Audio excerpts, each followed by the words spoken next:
Right, so we're recording. So good morning, hello, and welcome to this Blab. It's, I hope, the start of several Blabs because, as I'm sure Tina will explain more in a moment, the support that's needed by micro businesses is so vast, so huge, and more than we can cover off in what I'm allowing as an hour for this at tops. I think we could probably chat here most of the day. So that's all. So welcome, and I'm delighted to welcome to my right, as you're looking, Tina Boden from Enterprise Rockers, the micro biz girl, the saviour of micro businesses, who, along with Tony Robinson, has set out on a mission to improve the support that they feel that micro businesses aren't getting. So Tina, welcome. Thank you, Ed. So without having to go through your entire CV, can I just ask you just to give a bit of a resume of kind of where you've come from to get to why you're such an advocate for micro businesses? Well, yeah, I'm. So if we do start back in the beginning, I'm actually third generation self-employed. So my grandfather was self-employed, my parents were, I am, my brother is, my husband is, my eldest son is now as well. So have you never been employed? I had a brief employed period at the end of my 30s, which is actually when I met Tony. Only a few weeks ago then, so that's fine. Yeah, I just finished it. So that was when I actually met Tony. So I'm third generation self-employed. I worked in finishing college when I was 18. I didn't go to university. I just went to vocational college and worked for mum and dad, sold the hotel. They sold the hotel when I was 21. I bought my first business with my mum then, which was a property lettings and management business. Had no experience of property lettings and management. We intended to make that into a holiday letting business. But what happened then was the recession hit at, the one where interest rates were 16.5%. Yeah. There has been other recessions. Yeah. They're cyclical. People seem to forget that. Yeah, and they were very different to this one. So our property lettings business grew because obviously there was repossessions, there was redundancies, there was all sorts of things going on then. So had a lot of learning to do, bought mum out, expanded, then decided the passion for that business after about 15 years went. And as one of my sayings is, if the passion's in doubt, get out. So went on to do some consultancy, set up a retail business, was the worst business I ever had, but now I campaign for retail all the time. And then I've been involved in property development with family, ex-husband and brother, and I've been involved in the hospitality business again. So now I run a business called the Efficiency Angel, which works with micro businesses, charities and social enterprises to help them look at strategy and policies and procedures and efficiencies to invest their time in making them more efficient. And also I am co-founder of Enterprise Rockers, which is Brilliant. The community interest company. And I'm managing director for Business Advisory Bureau, which is the business that turned, then that business now works with large organisations to make them micro business friendly. Alongside of that, I'm involved with my husband's property services business and my son's plumbing business. So you've clearly got a lot of fingers in a lot of pies. I've got a portfolio career, which is what you find a lot of micro business owners actually do have. Absolutely. Go on. Because they need to keep those sources of income coming in, and quite often the way to do that is that one business isn't bringing them enough income, so they have to look at other alternatives. In my case, I think I just enjoy work. And and I'm just crazy mad and don't particularly have any time off ever. That's fair enough. It's great passion. So, but if I was asking you to, I don't want to be, but I'm just trying to get to a point. If I was to say, what is your primary role? Where do you make your most money? That's the crude bit. I don't want to go into that detail by any stretch. But I mean, would you say that the main thing you do is, as a business, property development, or is it the strategizing for other micro businesses? Which is it? It's the strategizing for other businesses through the Efficiency Angel. It's the work with BAB, and it's Boden Property Services. Because the thing is, Tony and I co-fund Rockers. We launched Enterprise Rockers in January 2012 to make life better for micro business owners, because he and I both realised that back then, especially, a little less now, but back then especially, those that employed 0 and 9 were being seriously overlooked. They were being seriously overlooked with the way they were dealt with. They were being seriously overlooked with the way that they were supported. And this isn't startup. This is keep going, as we refer to it. This is beyond the startup stage, when it's past the sexy stage, because let's be fair, startup is like going into a new relationship, isn't it? You wear your makeup, you look beautiful every morning, and then when you got to keep going, you're slobbing around in your pajamas type approach to your relationship at times, isn't it?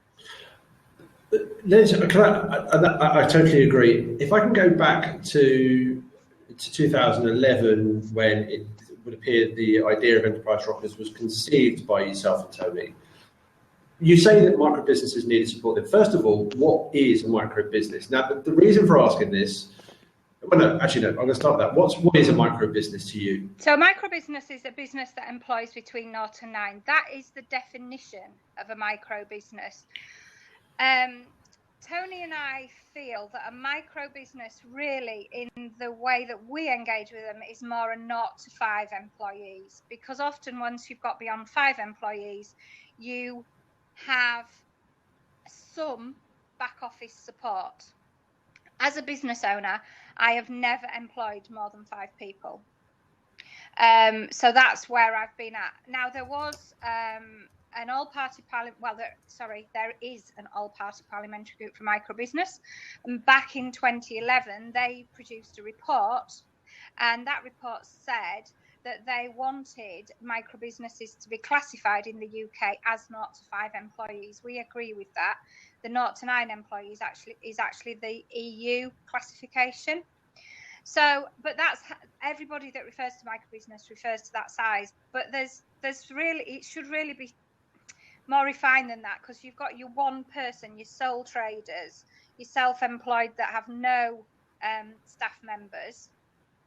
They should be sort of one category, and then you've got your 0 to 5s, your 5s to 20s, and it should go on like that, really, because there are different needs for all those different sizes of organisations. There are generic needs, whether you're employing one person, no people, or you're employing 250, or there are definitely some generic needs, but there are a lot of specific needs, if not.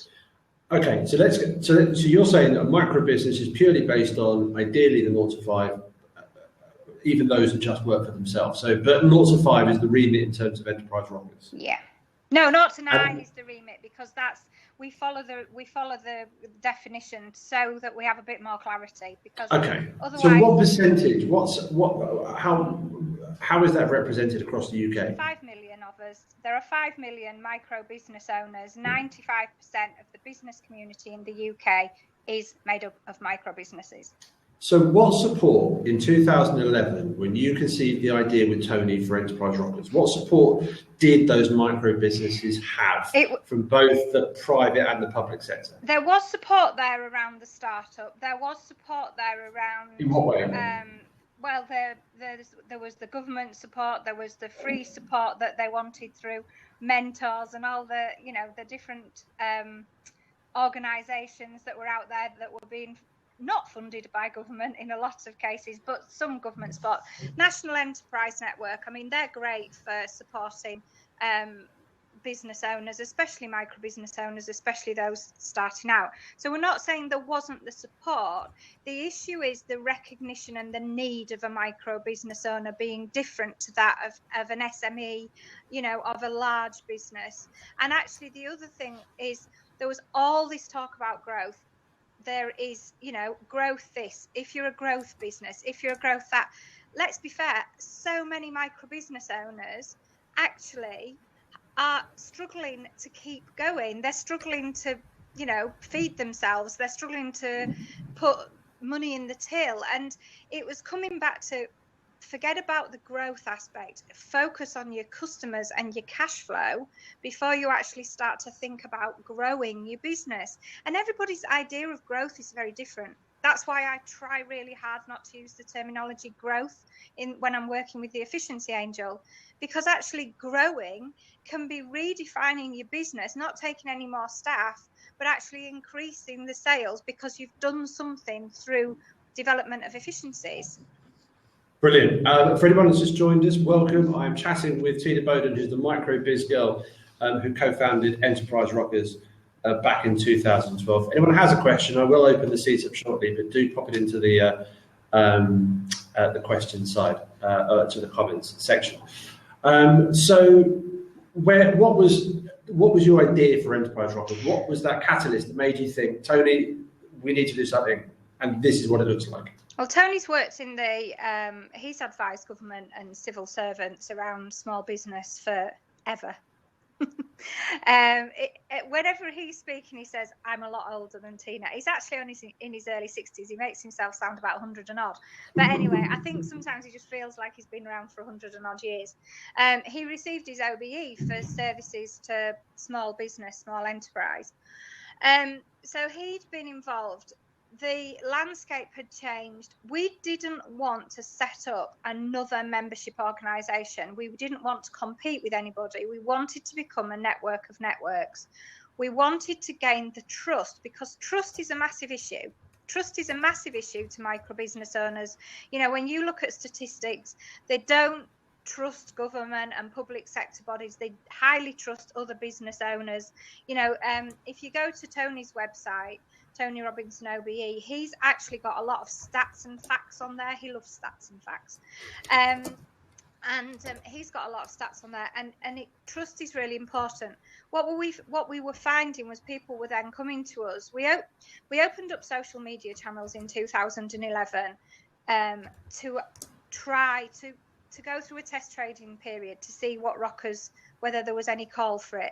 And what we found was lots and lots of communication from those running micro businesses, just saying, you know, I've got this issue, I've got this problem. And we would say, well, have you tried this organisation? Have you tried that organisation? You know, have you talked to a mate who's running a business?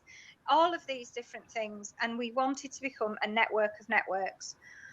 What we imagined was we'd do it maybe more building on the lots of other people getting involved with us, but we realised that when it comes to sticking your head above the parapet and saying, look, this is the situation, this is what micro business owners want. A lot of micro business owners don't want to do that. A, they don't have time because they're time limited in their business, and B, they're so worried about, I better be careful what I say because I'm on live, hacking off their customers. So nicely done, but go on. they were so worried about hacking off their customers or potential clients that they don't want to do that. So they were quite happy for Tony and I to say, look, this is the situation. This is what micro business owners want. And they just, you know, that's how it's built. That's how it evolved. And then what happened was this year, the end of last year, 2014, we decided that we were going to have one specific day that we were going to focus on. So all the stuff we'd done for 3 years with Rockers, we built up, and we introduced Microbiz Matters Day, which was Google Hangouts. It was people coming into, we had people and venue support from Sage and Google for Work, and we held the event at Google for Work in London. We held Google Hangouts. We had people come into the studio. I was actually in France. And it was so well received that we're doing it all again on the 8th of January 2016. So what's the premise? What is the purpose of Microbiz Matters Day? It has 3 tags underneath it: recognition, action, and learning. It's recognition for the number of micro business owners that there are in the UK and across the world. This isn't just about the UK, because now we have people connecting with us all over the world. It doesn't matter whether you're in the UK, the US, whether you're in Iceland or Africa, there are a lot of generic issues around running a business. We come back to that word again, but the generic issues are very similar wherever you are in the world. because you've got to get a customer to run a business, and you need that cash to flow. And what we found with over the last 3 years is that more or less everything that we come back to is about customers and cash flow. So on that note, I'm opening up the seat below. So if anyone is a micro business and they do want to jump in and ask Tina any questions, then by all means, please do. Tina loves mixing with other micro businesses. So Robert or Cindy, who are watching, if you want to jump in, then please do. Tina, there is Small Business Saturday. How does that differ, and how relevant is that for I'm actually micro businesses? Saturday champion for Yorkshire and Humber. So anything that's involved with independent business, micro business, small businesses, and it's an opportunity for people to collaborate. I want to be there and be involved with it, because collaboration for me is so important. It's coming together, it's learning from each other. So what we've done with, as I've said with Micro Business Matters Day, it's recognition, it's action, and it's learning. So the recognition is for the impact of micro businesses. The action is to encourage consumers to take action. We have a campaign at Rockers called Indie 25er, which is encouraging people to spend 25% or more of their shopping budget with independent businesses, because you only need to look at some of the statistics around, I think in Scarborough's a totally locally town, and I think it's if the occupants of Scarborough spent £5, we'd bring an extra 10 million into the local economy. So we have Indie 25er, so that's an action part, and the learning is the Google Hangouts this year, next year, 2016. Start Your Business magazine will be filming, we'll be live streaming across all sorts of different channels, and that's an opportunity for other micro business owners to learn from micro business owners and those that have grown bigger than micro business. It's not just about micro business, because not everybody wants to stay micro.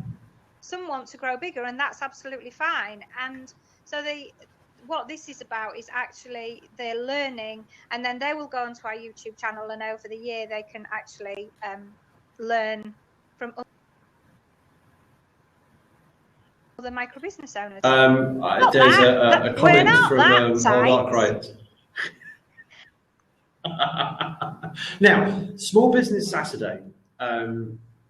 I asked Shukramuna last year, or 2 years ago, when they launched this. So Small Business Saturday has a remit for businesses, or their definition of a small business is someone that turns over up to £10 million, which I accept the employees makes more sense. But could you say that a business that turns over that degree, therefore having the ability to outsource much of their needs to other businesses, etc., even though their employee count may be low, are they a small business? This is where the Micro Business Matters Day is very different, because if you're sat at home trying to run your business that's, I don't know, knitting jumpers by hand, for example, as an individual and selling them. I mean, I've just commented this morning on a post on LinkedIn by Lee Perkins from Sage, and he was talking about the issues around the gap between the North and South divide. And we still look a lot of the rural communities and some of the businesses that are taking part in those development of rural communities. But actually, if you're running a business doing something handmade crafts, and you're looking at, in comparison to somebody that's employing 250 people and turning over 10 million, you're way off. It's not even, you're not even in the same league. You don't even think you fit in the same category. So a small business that big is just, that's when it's important to start differentiating with the micro business tag. Hello. Okay, so what's the ultimate, how do you know, I know Jeff is trying to join us, but he's having some issues. So Jeff, I'm just going to kick you out just to see if you can refresh, and then by all means do come back. If anyone else wants to join in for a question for Tina, then please do. What was the goal for your first Micro Business Matters Day? That was, and therefore, how could you, okay, fair enough. So that was just a trick. So what's the future plan? Whether it's this year, this coming January, or subsequent years, how will you know if Microbiz Matters Day is a success? It's the number of different micro businesses that engage with us. It's the numbers that are there on social media on the day. It's the number of different organisations that want to get involved. It's even the number of corporate organisations that want to get involved, that want to make life better for micro business owners. Because let's not forget here, that is one specification we have. They have to be proving that they're making life better for micro business owners in some shape or other, whether it's the product that they have, whether it's the way they're working, whether it's the terminology that they're changing to engage with them. So it'll be the number of different individuals, it'll be the number of different micro business owners, it'll be the number of views we've had on YouTube.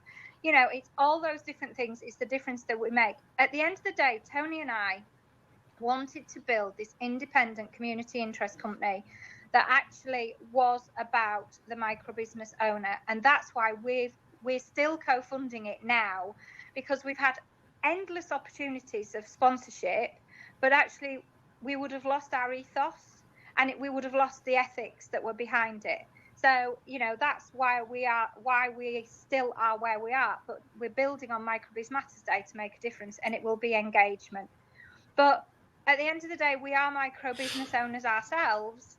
We know how hard it is. And we weren't about being all singing, all dancing from day one, because actually we want other micro business owners to realise that we're having to do things in the same way as they are,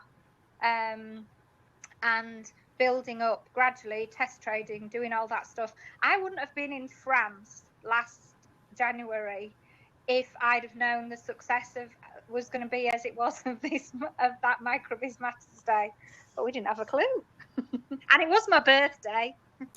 No, and that's fair enough. You're allowed to take that time off, and a great month to have a birthday, I must add. Now, by the way, just if anyone wants to click on the button that says "Tell Little Bird" to get other micro businesses to come and join, please do. If anyone has a question or a comment or a thought for Tina or about your own micro business, then do click on the open seat button or join the open seat and take part in the conversation. It's great what you're doing with Microbiz Matters Day, and I say you, I mean you and Tony, and I think it's great for what you're doing with Enterprise Rockers as well. But what more? Sorry, if Ed, anything, I missed should the that. government be The doing to signal help went really. the micro businesses? You sounded like Norman Collier. If you country? can remember who he is, I'm not quite sure how old you are. Am I showing my age? I can. I'm 47, I can. so it's a 41, and I can. Now, so my question is, there you go. There is a couple of comments that the sound is breaking up, so we'll keep it going. It's great what you're doing with Enterprise Rockers and with Microbiz Matters Day, but what more should the government be doing to support the micro businesses, either the government of this country or government of other countries? But I guess let's start with the UK. That the government for a long time should have been recognising micro businesses and the needs of micro businesses. We've already talked about Small Business Saturday and a small business being up to 250 employees. The government should be doing a lot more. There should be reduction in red tape. There should be all these different things that they say is working for small businesses, but they need to recognise micro businesses. That's the first step. Recognise the huge difference between micro business and small business. And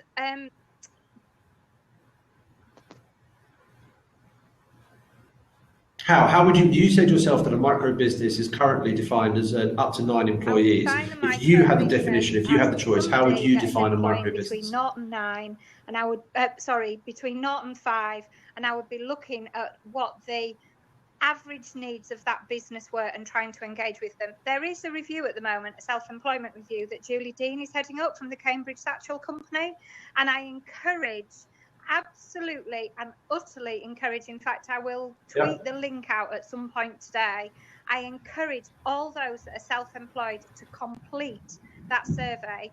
I've actually been invited to a round table to discuss the needs of the self-employed, which is a great opportunity. There's also the Michelle Moan review at the moment around barriers and hurdles for startups, but let's move away from the startups.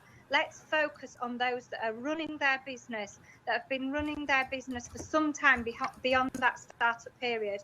Because let's be fair, at the end of the day, there are 500,000 predicted startups a year in the UK. That is the equivalent of the population of Edinburgh starting up in business. There is all this talk about startups, but how many of those businesses are succeeding? Because actually there is very clear research to show that a lot of businesses fail in the first 2 years. So, but let's not call that failure either, because I've had some seriously failed businesses. But it's not stopped me from picking myself up and doing it again. So they need to look at the needs. They need to look at some of the serious differences between the employed and the self-employed. The income of the self-employed has reduced by about 20% in the last 5 years. And that's something that needs to be looked at. You know, we talk about living wage and minimum wage. We talk about how many micro business owners are actually working for less than the minimum wage already. You know, if you put in the number of hours that they do, but actually when you look at research, I was lucky enough to sit on the steering group for a piece of research that the RSA did, funded by Etsy, and that was called The Power of Small. But when you look at that research, you know, a lot of it is people say, oh, well, we've had no choice, or they've had no choice but to become self-employed. But actually, once you've become self-employed, how many of us want to go back to being employed? I mean, I've been employed once, and I had some very positive experiences whilst employed, but I'd never do it again. I'm unemployable. My parents laughed at me when I told them I was going to get a proper job.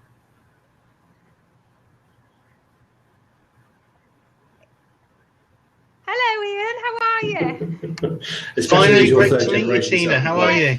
Ian, welcome to the Blab. Yeah, because I've spoken to Tony, had several telephone conversations, and I can only endorse probably what Ed was saying earlier, because I've only just joined. What Ed's probably said about yourself and Tony, because you're both doing a great job. And yes, the Michelle Moan report is coming out.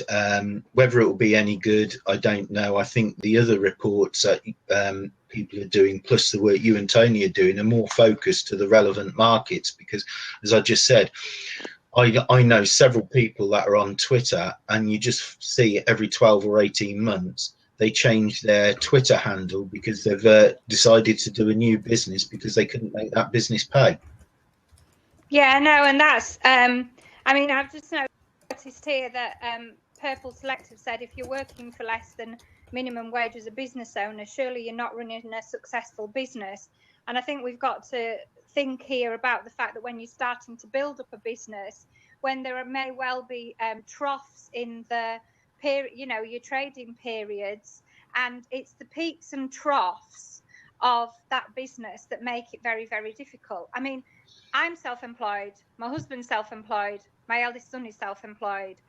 4 weeks ago, the three of us didn't have any business at all for the 1 week. We had no customers coming in. You know, it soon changed the following week, don't get me wrong, but you sort of sat there thinking, oh my goodness, what if this carried on like this? We would have to review. But that's the realistic world that we live in. Well, I'm going to be.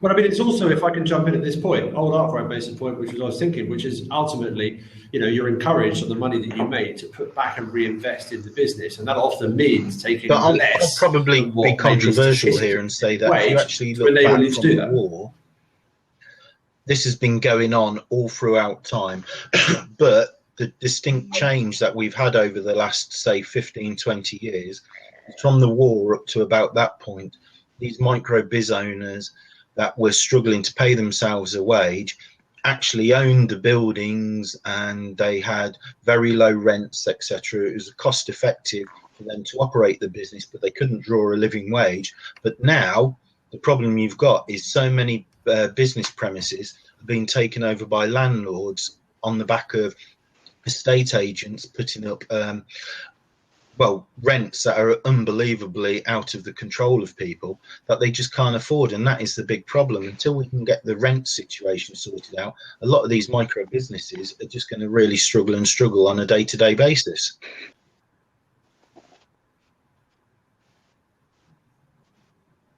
Which leads me to a question that I had for you, Tina, which is, imagine now the government decided there is a new micro-biz department. You are now the Secretary for Micro-Business.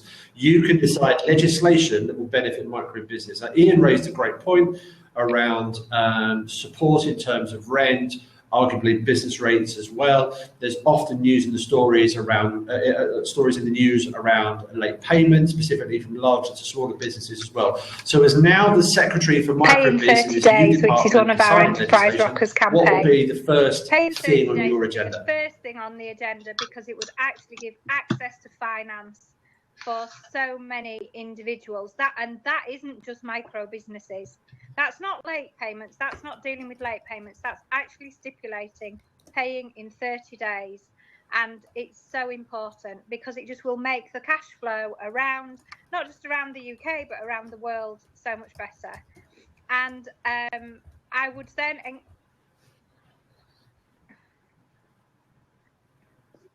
How would you enforce that though? Because I mean, ultimately, it's great, and I'd love for people to pay within 30 days or whatever the agreed terms are. But how would you enforce that using legislation? It's the cost of enforcing it. It's the it's all of those things around enforcement that actually make things expensive, and it's how you police it. You know, how do you police it? And that's. Sorry, Tina, we lost you there. Could you just rewind about 30 seconds and just repeat that again for us? All right. Okay. Yeah, I heard. I lost you. I just lost you there for a few seconds. So if you go back that legislation that is the issue, and that is the problem. That's why government don't really, you know, God. I mean, I just think we need a revolution, basically, and that's what Tony and I are talking about all the time. And if I could start a revolution, what's the song? If I could start a revolution from my bed, I'd be quite happy. And actually, I love your comment about this. Let's legislate for 30 days. Now, I remember doing business studies 20 odd years ago, and one of the biggest issues was big corporates holding on to payments, and it's still as true back then as it is today that they hold on to payments as long as possible. If you're going to legislate, it's usually the smaller people that they can get caught up in that. So if you talk about 30 days as a micro business, if I'm waiting for another micro business, or I'm waiting for friends to pay from their wages, then I'm going to get hit with big problems. Whereas the big guys, it's not a problem to them. It's one of the things that we've been working on, because with our website, we actually have a system which is all automated payment, but it's all upfront and it goes into an escrow.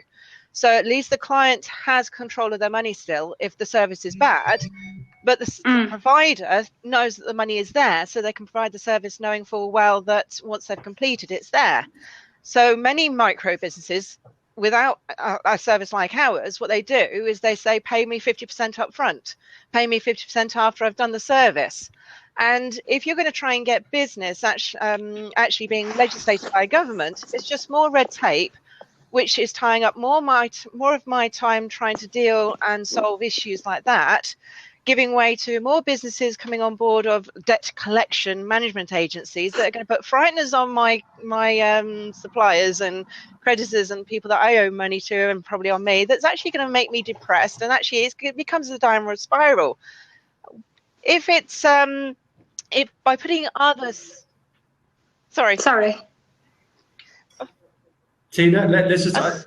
By putting in other just simple measures, having access to like escrow accounts, which is a bit more freeing, systems that actually have like a middle point, which so that people can pay up front, but they know it's not in the pocket, so that if there is something bad, they can get back. It's just helping that trust issue that when you're going to buy a service, when you're going to buy a product, you're going to have some form of redress and dispute and management system should things go wrong. Well, there was an event. Tina, sorry, Yeah, Tina. Sorry, can I just give, sorry, one second. my Can I just give Tina my a phone's chance to dying, respond to and I've that? had to rush upstairs because I couldn't find the charger to plug it in. So, the life of micro biz girl, I tell you.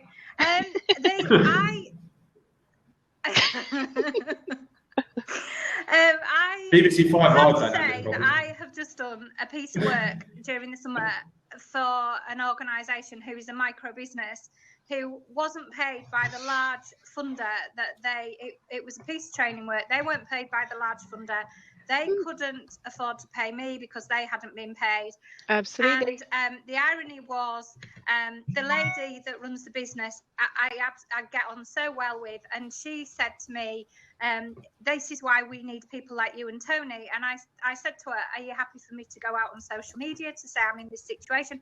I've obviously not mentioned the name of her company, and I wouldn't because that's her business. But it's just so typical of the large organisations not understanding what we need. Now, I was really lucky because some of the micro business owners, I do about 90% of my shopping and buying with independent businesses.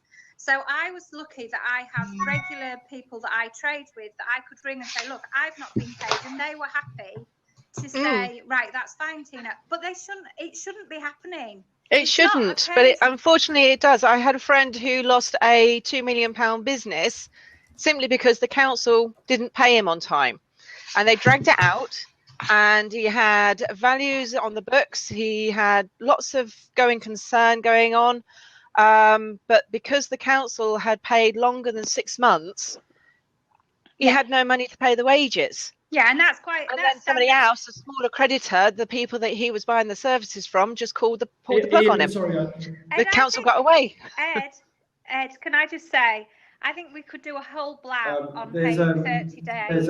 Yes. Because I don't particularly want to get. Oh, we will. Don't you worry. Don't you worry. Ian, one is Indy 25, one is paying 30 days. One is not an SME because micro businesses are not an SME because they don't. An SME has up to 250 employees, which we've already talked about. And the other one is Micro Biz Matters Day. And those are the 4 campaigns that we focus on. And the things that we discuss all the time, the things that we say to people that we work with is, look at customers, look at cash flow, and keeping those things at the forefront of your mind when you are trading. Absolutely. So on that topic, on the strategizing that you do and of the businesses that you support through yourself and through Enterprise Rockers, what's the lesson that you keep having to teach over and over again? I just noticed somebody on here, I think it was CK Darby, had said something about micro business owners are notoriously bad at actually getting payment. That is, people say to me, well, I haven't been paid. And I'll say to them, have you invoiced? Well, no, I haven't had time to invoice. What? It's like the first efficiency for them is actually teaching them to invoice. What's that all about? My son and husband laugh at me because they say to me, it's like the day that the invoice is due, I send a nice letter, a reminder, an email, whatever it is. What's the best way to correspond? Say, I noticed that this payment was due today. Can you let me know if you're paying? And then every day after that. And because that's how it needs to be done until there's some agreement.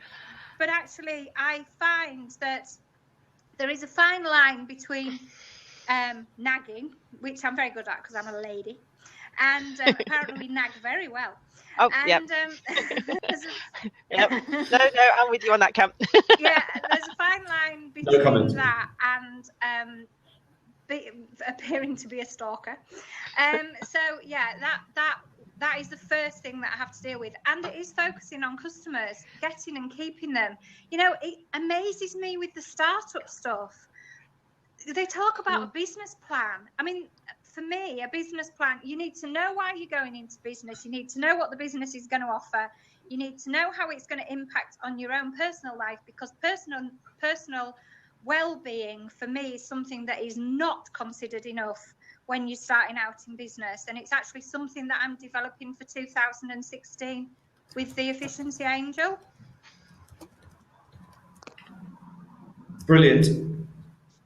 if I can just jump in, because Ian made a point earlier, and I can't remember what that was. So I just wanted to give you the chance to. No, I was just going to say there was a networking event I'm that sorry. I was at several years ago, where it wasn't long after this paying 30 days had come out from the government, where and it upset a lot of people in the room because they thought it would create a lot of work, because they were mostly accountants, and I can't remember if it was Grant Thornton, there was Lloyd's Bank, there was a couple of the big accountancy firms there, but a couple of biz owners turned around and said the simplest way, and we'd hit the councils hard in their pocket, and other big businesses, was that what we say is you pay us within 14 days, everything's fine. If you haven't paid within 14 days, we want the ability to say to the government that this company hasn't paid us within 14 days. We're keeping the VAT that we charged for ourselves. We're not handing it over. And if the company hasn't paid in 30 days, you can notify the tax office where the company paying you can't claim the VAT back that you've charged them. So it's a red marker against them. And all the accountants were saying, off the record, cracking idea, what a great way to penalise people, but on the record we can't be endorsing that because it would be an absolute nightmare. And I thought that was a cracking idea, and I've heard it something similar at several other networking events where the small business owners are saying, hang on a minute, HMRC don't give us any leeway. Several years ago I lost a business because I didn't have the funds to fight HMRC, and at the time they owed me over £8,000 in VAT that they were supposed to pay me back. They never did. I lost my business over it. But HMRC are a law unto themselves. They don't take into account what struggles they put on people, but they're quite willing to jump in and charge you interest very quickly. So why can't we have a penalty system where if somebody doesn't pay you within 14 days, you don't have to hand over the VAT. If they haven't paid in 30 days, that company is then blocked from claiming that VAT back. That's a good idea, I thought. I think the thing is here, when we're talking about micro business, and the one thing we've got to remember, and this goes right back to the beginning, is actually there are an awful lot of micro businesses that aren't VAT registered. So if we're focusing on micro businesses here, we have to think about the fact that micro businesses, many of them aren't VAT registered. You know, but there's a lot of businesses, sorry Tim, there's a lot of businesses that you're spot on, but have to go VAT registered because some companies will not deal with them unless they are VAT. I understand. And that's wrong. I understand that as well, and it is wrong. It is wrong, Ian. I completely understand that. So, but I have, I'm a huge advocate for raising the awareness of invisible business. An invisible business is a business that isn't VAT registered, it isn't a limited company, and it doesn't employ staff. Now, to be VAT registered, you have to be turning over more than £81,000. So actually, you can be earning a relatively large amount of money without being VAT registered. To not be employing staff, you can have associates, you can have subcontractors, you can be growing your business in that way. And actually, some businesses don't want to be limited companies, they don't need to be limited companies. So it's really important that we recognise in our local LEP area in North Yorkshire, North Yorkshire and East Riding LEP, it's estimated there are 30,000 invisible businesses. So those are all falling below the government measuring stick. That must mean that there's about another 500,000 micro business owners across the UK that are very difficult to engage with. This doesn't mean they're not paying tax. The Efficiency Angel, one of my businesses, is an invisible business. But I still pay tax. I still pay, my national insurance, though some would argue it's far too low and and all those different things we can go on about with the self-employed. But actually, that's it. When we're talking about micro businesses and why micro businesses matter, we need to be looking at all those individuals that are running businesses in communities that actually have a real interest in the community they live and how they're helping community regeneration. So I think, I mean, as you said at the beginning, Ed, I could actually talk about this forever, and I promise not to. Yeah. Can I just ask a question on that? You said regeneration. I don't know if you covered this earlier, Ed, but are we actually going to see with George Osborne's announcement, was it on Monday, about the transfer of business rates to local councils? Are we actually going to see local councils having the power to offer micro businesses rate relief, but not actually handing that over, because the councils are going to say, oh, well, we can't afford it because of government cuts, even though they've potentially gained all this extra money? We're like both sat there again, like. I guess that's an announcement George Osborne will make at the point that they. No, that's what he announced on Monday at the conference. To devolve power to local government. So true, but the details of which I suspect are ones that probably, if he was going to announce them, he would have done rather than Tina announcing them. I would suspect that would be the case. What I want to do, because of the time left on this one, is that payment is such a massive point. Is there a need to create another legal structure for businesses so they don't become the invisible businesses, or like old art? They're sole traders, aren't they? A limited company. And a sole trader, to me, be proud to be a sole trader. Absolutely. Be proud to be a lifestyle business. I mean, I am asked all the time when I'm speaking at events and doing different things, and people talk to me about micro businesses. When they suddenly think, oh God, I am all right, that I don't want to grow and I just want to run this from my back bedroom, and and I sit in my pajamas till 4 o'clock in the afternoon because that's actually the easiest thing for me to do so I can get on and do my business. I actually think that lifestyle business is a great terminology. And the reason is a lot of people go into self-employment because they want it to fit with the life that they've got. And that's where I don't think we're giving enough, not thought's the wrong word, but we need more focus on the starting up in business, the well-being of the individual, how it impacts the lifestyle and everything else, where your life vision and your business plan comes together.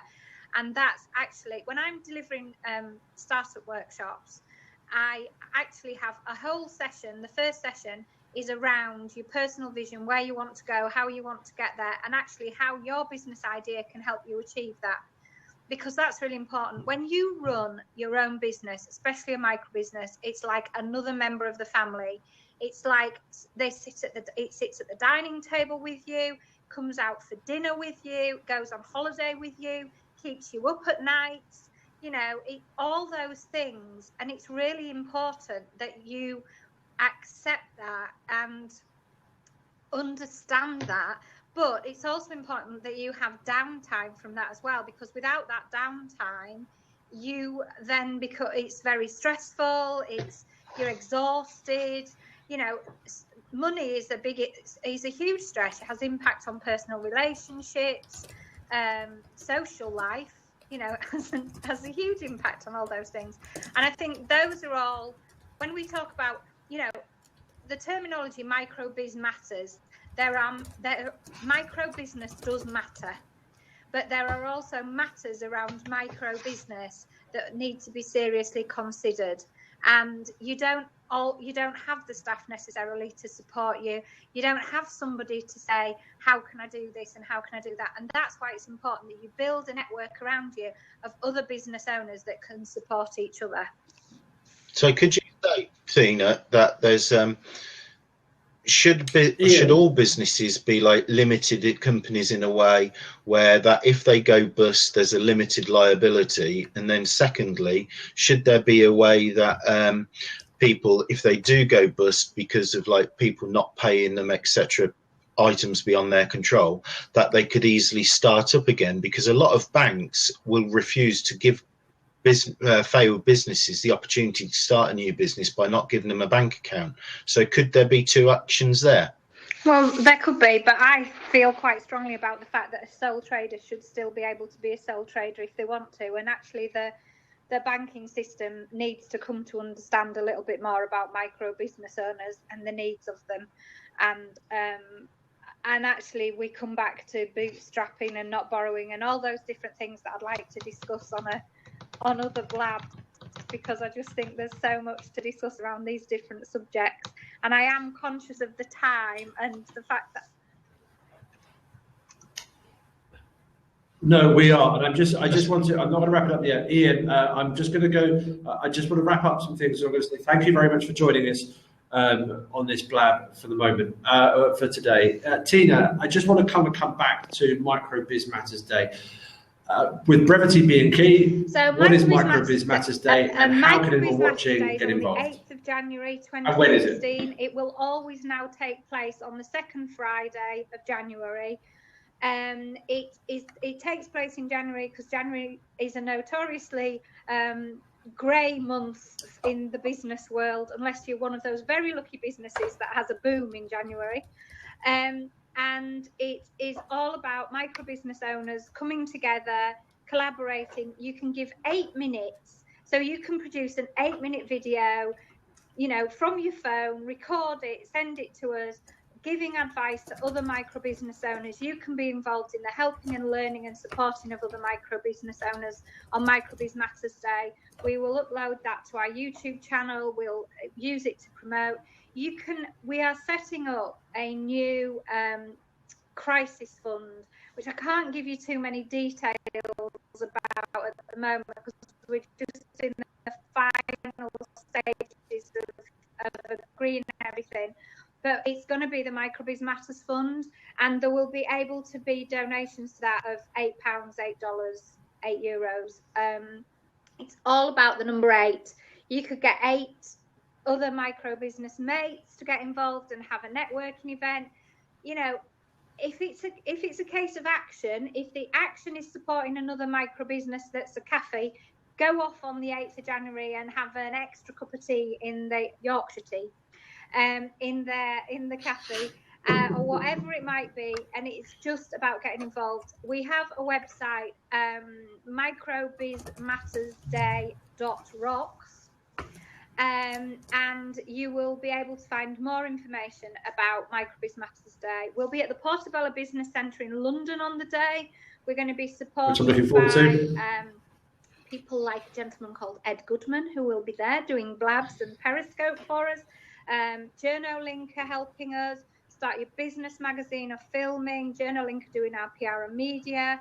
A company called More Giving is helping us with the fundraising side, and we have lots and lots of other people getting involved. And our good friend Charlie Mullins will be back for Builders Trade Hour. We have 8 different hours that we have throughout the day, and over the next few weeks it'll be on the website what those hours are. That's brilliant, and I'm looking forward to live streaming from this. I have to say, it's going to be a great day. Tina, you've mentioned this a couple of times, so I'm going to hold you to this. Will you come back and do this again, or we can start focusing on some of the specific topics that are so crucial to Micro Biz Matters? I will, and I might even get Mr. Robinson involved if I can. Well, that would be fantastic. Can I also ask, because when people watch the recording of this, then the names don't appear. So if people do want to connect with you and or Tony on Twitter, what are your Twitter names? So I'm at MicroBizGirl. Tony is at Tony Robinson OBE. We collectively are at Enterprise Rocks. My website is tinaboden.com. Tony's website is TonyRobinsonOBE.com, so we don't confuse him with Baldrick and the Time Machine Man. And that's us. Get in touch, say hello, and of course we're both on LinkedIn, so if you want to link with us on there, we have Facebook groups for rockers, and we have a LinkedIn group as well. I'd just like to thank everybody that's watched this today, taken part. It's been great, and I've loved my first Blab, Ed. Thanks. Well, do you know what? It's been an honour to have you part of it, and thank you so much. And I do urge everyone, follow Tina on Blab, because I suspect you'll now be addicted incredibly quickly, and also follow Tina and Tony on Twitter too. But Tina, thank you so much for this. It's been an incredible hour. There've been some huge input from loads of great people. Thank you, Ian and Cindy and Robert and everyone else that's left their comments as well, Patricia and all the others. So thank you all for leaving your comments. Tina, thank you for doing this. It's been a fantastic hour, and thanks, Ed. I look forward to doing it again sometime. Yeah, we will. We'll do it again. Thanks, Ed. Have a great